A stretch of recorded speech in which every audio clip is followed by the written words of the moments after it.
Hello, good morning students. I hope all you to fit and fine and stay at home. या students previous class के अंदर chapter number 10 के अंदर हमने एक न्यू टॉपिक देखा था, that is A polish string. तो पॉलिश स्ट्रिंग का मतलब मैंने समझाया था कि जब हम ये जानते हैं कि कंप्यूटर सिस्टम एक इलेक्ट्रॉनिक मशीन है और इस इलेक्ट्रॉनिक मशीन की जब वर्किंग की जाती है तो कंप्यूटर सिस्टम हमेशा 0-1 की लैंग्वेज समझता है, इट मीन्स बाइनरी लैंग्वेज समझता है। बट हम जिस लैंग्वेज में वर्क करते हैं उस लैंग्वेज को हम हाई लेवल लैंग्वेज कहते हैं। तो आज अगर कोई यूज़र किसी मशीन के अंदर इनपुट स्टोर कर रहा है तो इनपुट स्टोर करते समय या तो वो नंबर इनपुट करेगा या फिर स्ट्रिंग या फिर कैरेक्टर्स इनपुट करेगा। लेकिन जब ये इनपुट और कैरेक्टर नंबर मशीन में जाएंगे तो मशीन कभी भी अल्फ़ाबेट और नंबर नहीं समझती, it means high level language को नहीं समझती, वो low level language machine language को समझती है। तो इस केस में अगर हम किसी भी मैथमेटिकल एक्सप्रेशन को सॉल्व कर रहे हैं तो उस मैथमेटिकल एक्सप्रेशन में हम सिंबल्स, ऑपरेटर प्लस ऑपरेंड दोनों का यूज कर रहे हैं। तो जब किसी भी एक्सप्रेशन को सॉल्व किया जाता है तो सॉल्व करने के बाद उस एक्सप्रेशन को ईजी वे में कन्वर्ट करने के लिए डेटा स्ट्रक्चर या डेटाबेस जब बनाया जाता है तो उसमें एक स्ट्रिंग चलती है, उस स्ट्रिंग को हम कहते हैं पॉलिश नोटेशन या फिर कहते हैं पॉलिश स्ट्रिंग। इसी बेस पर प्रीवियस क्लास के अंदर मैंने आपको समझाया था कि पॉलिश स्ट्रिंग होती क्या है, वो थोड़ा सा रिवाइज कर लेते हैं कि another application of stack in the conversion of arithmetic expression high level language programming language into machine readable form is your computer system can only understand and work on binary language. It assumes that an arithmetic operations can take place in two operands, a plus b, c multiplied by d, d divided by a, etc. In our usual form, an arithmetic expression may consist of more than one operator and two operands. These complex expression can be converted into Polish string. कि जब हम maths के अंदर किसी भी computer system के अंदर किसी एक्सप्रेशन को सॉल्व करते हैं तो एक्सप्रेशन को सॉल्व करने पर इन केस ऑफ अगर मेरे पास a प्लस बी दो ऑपरेंड और एक ऑपरेटर की एक्सप्रेशन है तो उस एक्सप्रेशन को अगर मैं लिख रहा हूँ तो मुझे पता है कि ये एक्सप्रेशन जब सॉल्व की जाएगी तो सॉल्व करने के बाद इसमें दो ऑपरेंड आ रहे हैं और एक ऑपरेटर आ रहा है, तो इस एक्सप्रेशन को हम इजीली सॉल्व कर सकते हैं। लेकिन इन केस ऑफ अगर मैंने इसी एक्सप्रेशन के आगे मल्टीप्लाई टाइप के मैंने वेरिएबल्स और ऑपरेंड्स वगैरह लगा दिए तो ये जो एक्सप्रेशन मेरे सामने बन रही है इस एक्सप्रेशन को जब मैं सॉल्व करूंगा तो सॉल्व करने पर ये एक्सप्रेशन मेरी लेफ्ट टू राइट सॉल्व होगी या फिर राइट टू लेफ्ट सॉल्व होगी। तो इस एक्सप्रेशन को सॉल्व करने के लिए हमें ऑपरेटर की प्रेसिडेंसी के ऊपर वर्क करना होगा, इट मीन्स बोर्डमैन रूल का फॉलो करना होगा। तो बोर्डमैन रूल को अगर फॉलो करेंगे तो जिस ऑपरेटर की प्रायोरिटी हाई होगी या प्रेसिडेंसी हाई होगी वो ऑपरेटर पहले सॉल्व होगा और जिस ऑपरेटर की प्रेसिडेंसी लो होगी तो उस ऑपरेटर को लास्ट में सॉल्व किया जाएगा। तो इसी एक्सप्रेशन को इजीली मैनिपुलेट करने के लिए आज हम जिस डेटा स्ट्रक्चर मेथड का यूज करते हैं उस डेटा स्ट्रक्चर मेथड में हमने स्टैक मेथड का यूज़ देखा था। और स्टैक मेथड का मतलब मैंने समझाया था कि स्टैक एक्चुअल में एक ऐसा डेटा स्ट्रक्चर भी होता है जिसमें हम लीफो मेथड का यूज़ करते हैं, last in first out method का यूज करते हैं। इट मीन जो ऑपरेंड सबसे पहले आएगा वो जो एलिमेंट सबसे पहले आएगा वही एलिमेंट सबसे पहले रिमूव किया जाएगा। तो उस मेथड को हम कहते हैं लीफो मेथड या फिर कहते हैं स्टैक मैनिपुलेशन मेथड। अब इसी बेस पर अगर हम किसी एक्सप्रेशन को सॉल्व कर रहे हैं तो हमने ये देखा था कि पॉलिश नोटेशन के बेस पर अगर हम किसी एक्सप्रेशन को सॉल्व करते हैं तो एक्सप्रेशन 3 टाइप की हो सकती है। एक होती है इनफिक्स एक्सप्रेशन, एक होती है प्रीफिक्स एक्सप्रेशन, एक होती है पोस्टफिक्स एक्सप्रेशन। इट मीन्स कि अगर किसी भी एक्सप्रेशन में ऑपरेंड्स पहले ऑपरेटर पहले और ऑपरेंड बाद में आ रहे हैं तो उस एक्सप्रेशन को हम कहते हैं इन प्रीफिक्स एक्सप्रेशन। दूसरी एक्सप्रेशन होती है इनफिक्स एक्सप्रेशन जिसमें ऑपरेंड के बीच में ऑपरेटर को लगाया जाता है, और ऐसी एक्सप्रेशन जिसमें हम ऑपरेटर बाद में लगाते हैं और ऑपरेंड्स पहले आते हैं तो उस एक्सप्रेशन को हम कहते हैं पोस्टफिक्स एक्सप्रेशन। तो अगर हम किसी भी इनफिक्स एक्सप्रेशन को पोस्टफिक्स में कन्वर्ट करना चाहते हैं या प्रीफिक्स एक्सप्रेशन को पोस्टफिक्स में कन्वर्ट करना चाहते हैं तो कन्वर्ट करने के लिए आज हम स्टैक मेथड का यूज कर सकते हैं जो लीफो मेथड पे काम करता है, लास्ट इन फर्स्ट आउट। तो इस चीज़ को समझने के लिए प्रीवियस क्लास के अंदर मैं आपको बताया था कि अगर मेरे पास कोई एक्सप्रेशन है उस एक्सप्रेशन को अगर मैं सॉल्व कर रहा हूँ तो उस एक्सप्रेशन को मैं सॉल्व कैसे करूँगा, उस सॉल्व करने के लिए आज हमारे पास कुछ एल्गोरिथम्स होती है जिसे हम स्टैक एल्गोरिथम कहते हैं। उसी स्टैक एल्गोरिथम के बेस पर आज हमारे पास एक एग्जांपल आ रहा है कि convert infix expression into postfix expression, कि अगर हम किसी भी इनफिक्स एक्सप्रेशन को पोस्टफिक्स एक्सप्रेशन में कन्वर्ट करना चाहते हैं तो अगर हम किसी भी इनफिक्स एक्सप्रेशन को पोस्टफिक्स एक्सप्रेशन में कन्वर्ट करना चाहते हैं तो कन्वर्ट करने के लिए हम स्टैक मेथड का यूज कर सकते हैं। इस चीज़ को समझने के लिए हमने यहाँ पे एग्जांपल बनाया है कि आखिर हम इस एक्सप्रेशन को किस तरह से सॉल्व करेंगे। और एग्जाम में भी इस तरह के क्वेश्चंस आते हैं कि किसी भी मैथमेटिकल एक्सप्रेशन में हम स्टेक मेथड का यूज करते हुए किसी इनफिक्स एक्सप्रेशन को पोस्टफिक्स में कन्वर्ट कर रहे हैं, किसी पोस्टफिक्स एक्सप्रेशन को प्रीफिक्स में कन्वर्ट कर रहे हैं। तो ये एक्सप्रेशन कैसे काम करती है, इस एक्सप्रेशन कैसे कन्वर्ट करते हैं, उस चीज़ को समझते हैं। तो फॉर एग्जाम्पल कि हमारे पास एक एग्जाम्पल है, उस एग्जाम्पल के अंदर हमारे पास एक्सप्रेशन आ रही है a plus B brackets b multiply by c minus brackets d divide by e exponent of f brackets multiply g brackets multiply h। It means कि आज हमारे पास यहाँ पर एक एग्जाम्पल आ रहा है, एक एक्सप्रेशन आ रही है जो इनफिक्स फॉर्मेट में है। इस इनफिक्स एक्सप्रेशन को हमें पोस्ट फिक्स एक्सप्रेशन में कन्वर्ट करना है। तो अगर हम किसी भी इनफिक्स एक्सप्रेशन को पोस्टफिक्स एक्सप्रेशन में कन्वर्ट करना चाहते हैं तो कन्वर्ट करने के लिए हम यहाँ पर स्टेक मेथड का यूज कर सकते हैं, जिसे हम जानते हैं कि स्टेक एक्चुअल में एक ऐसा मेथड होता है जो लीफो मेथड पे काम करता है। डेटा स्ट्रक्चर होता है जो लीफो मेथड पे काम करता है, जिसमें लास्ट इन फर्स्ट आउट का कॉन्सेप्ट चलता है कि जो एलिमेंट सबसे लास्ट में आएगा वो एलिमेंट सबसे पहले रिमूव किया जाएगा। लेकिन इस एक्सप्रेशन को सॉल्व करते समय में फाउंडेशन ये है कि ऑपरेटर की प्रेसिडेंसी के बेस पर एक्सप्रेशन को सॉल्व किया जा रहा है। तो जिस ऑपरेटर की प्रेसिडेंसी या उसकी प्रायोरिटी हाई होगी तो उस ऑपरेटर को पहले सॉल्व किया जाएगा, जिस ऑपरेटर की प्रेसिडेंसी लो होगी वो बाद में सॉल्व किया जाएगा। दूसरी चीज़ ये है कि कभी भी किसी हायर प्रेसिडेंसी ऑपरेटर के ऊपर लोअर प्रेसिडेंसी का ऑपरेटर नहीं बैठ सकता, लेकिन लोअर के ऊपर हायर बैठ सकता है। अब इस एक्सप्रेशन को कैसे सॉल्व करते हैं, इस चीज़ को समझने के लिए मैंने यहाँ पर एक टेबल बनाई है। अब इस टेबल के हम यहाँ पर 3 सेक्शंस कर रहे हैं। इन 3 सेक्शन में पहला सेक्शन आ रहा है सिंबल सेक्शन, सेकंड सेक्शन आ रहा है स्टैक सेक्शन और थर्ड सेक्शन आ रहा है एक्सप्रेशन सेक्शन। कि इस तरह के क्वेश्चंस एग्जाम में 100% आते हैं। तो सबसे पहले हमारे पास यहाँ पर एक इनफिक्स एक्सप्रेशन है। इस इनफिक्स एक्सप्रेशन को हम पोस्टफिक्स एक्सप्रेशन में कन्वर्ट करना चाहते हैं। तो क्वेश्चन हमारे पास आ रहा है कि convert the infix expression into postfix expression, कि इनफिक्स एक्सप्रेशन को पोस्टफिक्स में कन्वर्ट करना है। तो इस एक्सप्रेशन को कन्वर्ट करने के लिए सबसे पहले आप यहाँ पे 3 ब्लॉक बना दो, जिसमें सिंबल, स्टैक और एक्सप्रेशन। देन यहाँ पर जो भी सिंबल हम यूज में ले रहे हैं उन सिंबल को अप टू डाउन ऑर्डर में अरेंज कर दिया कि जैसे सबसे पहले ए आ रहा है, देन बी आ रहा है, देन ब्रैकेट आ रहा है, उसके बाद बी मल्टीप्लाई बाई सी, और इस तरह से हमने सारे सिंबल्स को यहाँ पर मैनेज कर दिया। अब सिंबल मैनेज करने के बाद इस एक्सप्रेशन को हम स्टैक मेथड के थ्रू सॉल्व करेंगे। तो सॉल्व करने के लिए सबसे पहले हमारे पास ए आ रहा है। अब ए के यहाँ अगर लास्ट में ब्रैकेट आ रहा है तो ब्रैकेट से ब्रैकेट कटेंगे, इसलिए यहाँ पर ए आ रहा है तो सबसे पहले हमने यहाँ पे क्या कर दिया, ब्रैकेट लगा दिया। यहाँ ब्रैकेट लगाने के बाद हमने यहाँ पर एक्सप्रेशन के अंदर क्या पास कर दिया, ए को पास कर दिया, क्योंकि किसी भी इनफिक्स एक्सप्रेशन में सबसे पहले हमेशा सिंबल ही यूज में लिया जाएगा। तो सबसे पहले यहाँ पे ए आ रहा है। अब यहाँ पे ए जो है वो एक्सप्रेशन है, नॉट ए स्टैक। तो हमने यहाँ पर ए को इनपुट करा दिया, ए यहाँ पे इनपुट हो जाएगा और ब्रैकेट यहाँ पर आ जाएगा, तो एक्सप्रेशन बन जाएगी। इसके बाद प्लस सिंबल आ रहा है, तो सेकंड केस में ब्रैकेट लगाया और यहाँ पे प्लस लगा दिया, ए का ए ही यहाँ पर अवेलेबल रहेगा।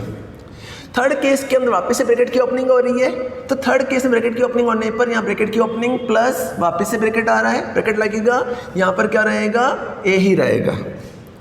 फोर्थ केस के अंदर हमने यहाँ पे बी लिया। अब बी एक वेरिएबल है, तो सबसे पहले यहाँ पे ब्रैकेट लगेगा, then put in, it means push होगा, पुश होने के बाद यहाँ ब्रैकेट पुश होगा, देन यहाँ पर हमने ब्रैकेट ही रहा, तो एक्सप्रेशन क्या बन जाएगी, ए और बी बन जाएगी। बी बनने के बाद नेक्स्ट केस में क्या आ रहा है, मल्टीप्लाई आ रहा है, तो मल्टीप्लाई कहाँ पे लग जाएगा कि मल्टीप्लाई सिंबल है, स्टैक में इनपुट होगा, तो यहाँ पर हमने क्या किया कि इस ब्रैकेट को लगाया, प्लस ब्रैकेट ओपन किया और मल्टीप्लाई यहाँ प्लेस कर दिया, और यहाँ पर क्या बच जाएगा, ए और बी ही रहेगा। नेक्स्ट केस में यहाँ पर वापस से ब्रैकेट की ओपनिंग हो रही है, जैसे ही ब्रैकेट यहाँ पे सी आ रहा है, ब्रैकेट मल्टीप्लाई के बाद यहाँ पर सी आ रहा है, तो यहाँ पर क्या होगा कि ब्रैकेट ओपन हुआ, प्लस लगाया, फिर ब्रैकेट ओपन किया, मल्टीप्लाई लगाया, और यहाँ पर क्या आ जाएगा, ए बी और सी आ जाएगा। ये आने के बाद नेक्स्ट केस में क्या आ रहा है, माइनस आ रहा है। अब यहाँ पे मल्टीप्लाई और माइनस दोनों की प्रायोरिटी अलग अलग होती है, कि हम बोर्ड मास रूल के अकॉर्डिंग जानते हैं कि मल्टीप्लाई की प्रायोरिटी माइनस से ज़्यादा होती है। इट मीन्स कि कभी भी किसी लोअर के ऊपर हायर प्रेसिडेंसी का ऑपरेटर नहीं बैठ सकता, बट हायर के ऊपर लोअर बैठ सकता है। तो जैसे इस माइनस को यहाँ प्लेस करेंगे तो ब्रैकेट प्लस, अब यहाँ पे क्या आ रहा है, मल्टीप्लाई आ रहा है तो यहाँ ब्रैकेट देन मल्टीप्लाई। अब यहाँ पे क्या आ रहा है, माइनस आ रहा है, बट माइनस की प्रायोरिटी यहाँ पे क्या हो रही है कि इस मल्टीप्लाई से कम है, तो हायर के ऊपर लोअर नहीं बैठ सकता, तो यहाँ पर माइनस को क्या कर देंगे, शिफ्ट कर देंगे। तो माइनस कहाँ पे चला जाएगा, यहाँ चला जाएगा। माइनस सॉरी इस वाले केस में माइनस यहाँ पे आया, तो अभी यहाँ पे मल्टीप्लाई आ रहा है, तो हायर के ऊपर लोअर बैठ सकता है, लोअर के ऊपर हायर नहीं बैठ सकता। तो इस केस में माइनस तो यहाँ रहेगा और मल्टीप्लाई कहाँ शिफ्ट हो जाएगा, यहाँ शिफ्ट हो जाएगा। जैसे मल्टीप्लाई यहाँ शिफ्ट हुआ, नेक्स्ट केस में क्या हो रहा है, ब्रैकेट आ रहा है, तो जैसे हमने ब्रैकेट लगाया तो ब्रैकेट प्लस ब्रैकेट माइनस, इसके बाद वापस से क्या आ रहा है, ब्रैकेट आ रहा है, तो एक्सप्रेशन क्या रहेगी यहाँ पर, ए बी सी और मल्टीप्लाई रहेगा।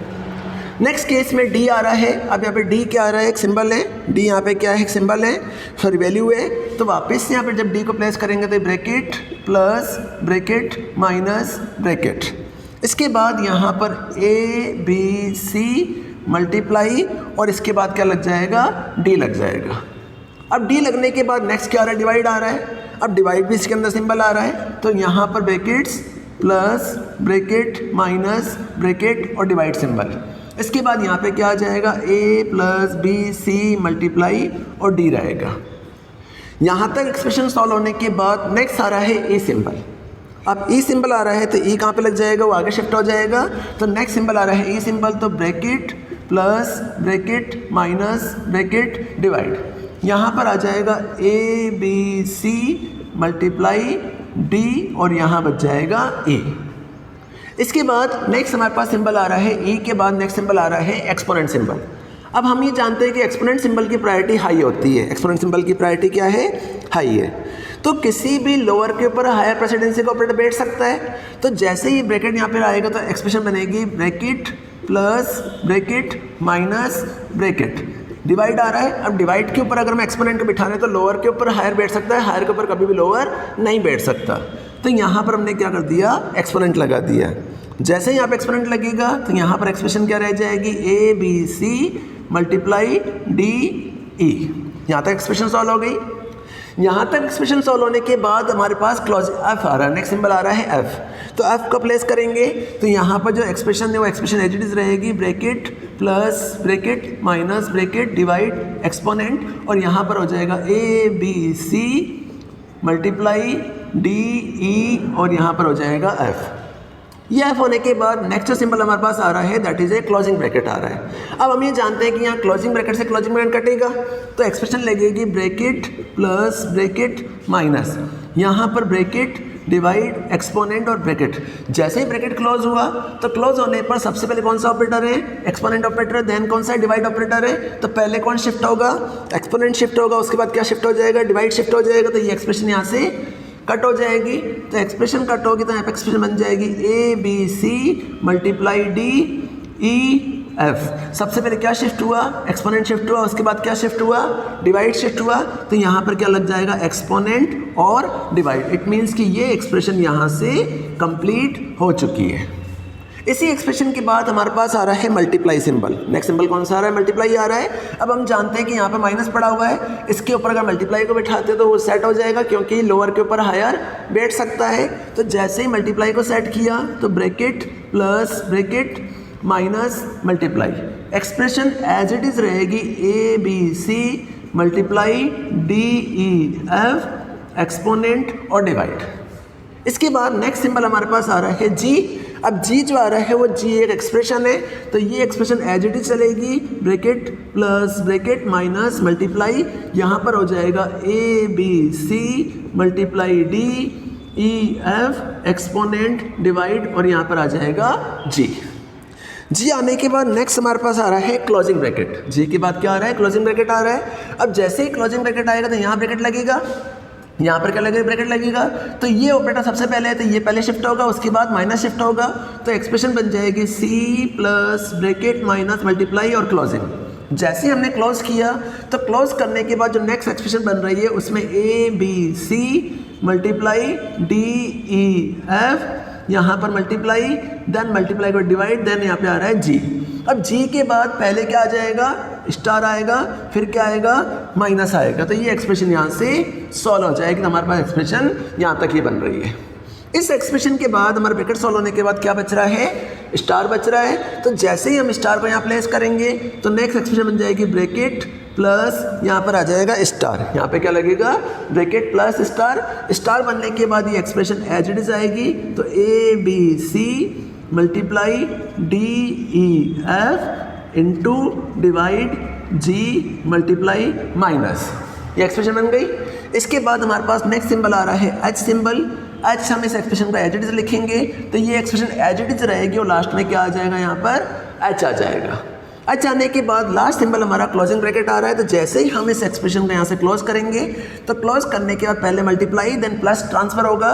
तो इस एक्सप्रेशन को मैं ऊपर लिख रहा हूँ, यहाँ पर एक्सप्रेशन बन जाएगी A B C multiply D E के बाद आ रहा है एफ मल्टीप्लाई के बाद डिवाइड देन आ रहा है जी के बाद यहाँ पर आ रहा है मल्टीप्लाई माइनस यहाँ पर आ रहा है एच। अब इसके बाद ये जो ब्रैकेट सॉल्व हुआ तो पहले ये शिफ्ट होगा देन ये वाला शिफ्ट होगा, तो यहाँ पर शिफ्ट होने पर बन जाएगा स्टार प्लस, इसके बाद यहाँ पर एक्सप्रेशन कंप्लीट हो जाएगी और ये एक्सप्रेशन हमारी यहाँ पर कंप्लीट हो गई। तो लास्ट जो एक्सप्रेशन हमारी बनेगी, जो रिजल्ट हमारे पास आएगा वो रिजल्ट हमारा ये माना जाएगा। तो इस एक्सप्रेशन को हम कहते हैं पोस्ट फिक्स एक्सप्रेशन। इस एक्सप्रेशन को क्या कहते हैं, पोस्ट फिक्स एक्सप्रेशन।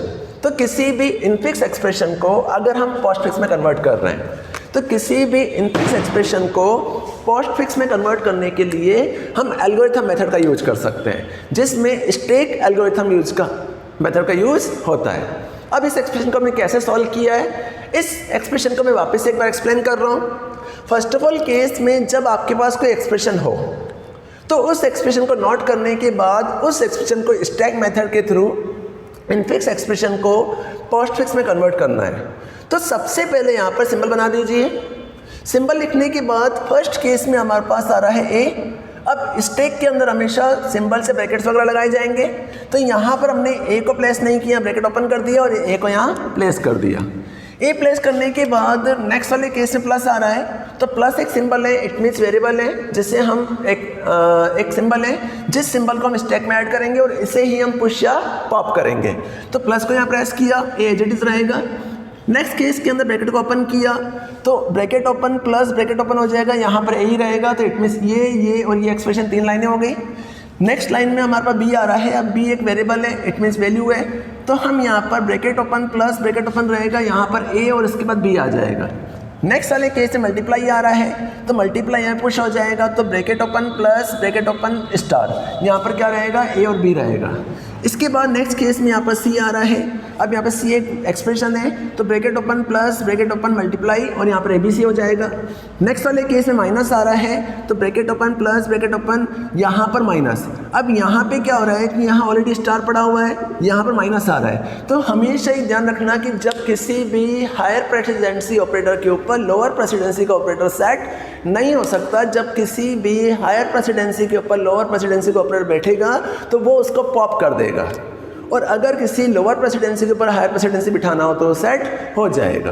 तो यहाँ पर स्टार की प्रायोरिटी प्रेसिडेंसी हाई हो रही है, माइनस की प्रेसिडेंसी लो है, तो जैसे ही हाई के ऊपर लो बैठ नहीं सकता तो हाई क्या हो जाएगा, पॉप हो जाएगा और माइनस यहाँ पे सेट हो जाएगा। नेक्स्ट केस में ब्रैकेट को ओपन किया, तो bracket open plus bracket open minus bracket open, यहाँ पर ABC स्टार रहेगा। नेक्स्ट केस में D आ रहा है, तो D को हमने यहाँ प्लेस कर दिया। नेक्स्ट एक्सप्रेशन के अंदर हमने यहाँ पर डिवाइड लिया, तो यहाँ पर बन रहा है C plus C minus C, sorry bracket open plus bracket open minus bracket open divide, यहाँ पर ABC मल्टीप्लाई D बन रहा है। यहाँ तक होने के बाद E आ रहा है, अब यहाँ पे E आ रहा है, तो E यहाँ पर सेट नहीं होगा, तो E यहाँ पर सेट हो जाएगा, D और E बन जाएगा, इट मीन्स यहाँ तक हमारी एक्सप्रेशन सॉल्व हो गई। यहाँ तक बनने के बाद नेक्स्ट ऑपरेटर आ रहा है एक्सपोनेंट ऑपरेटर।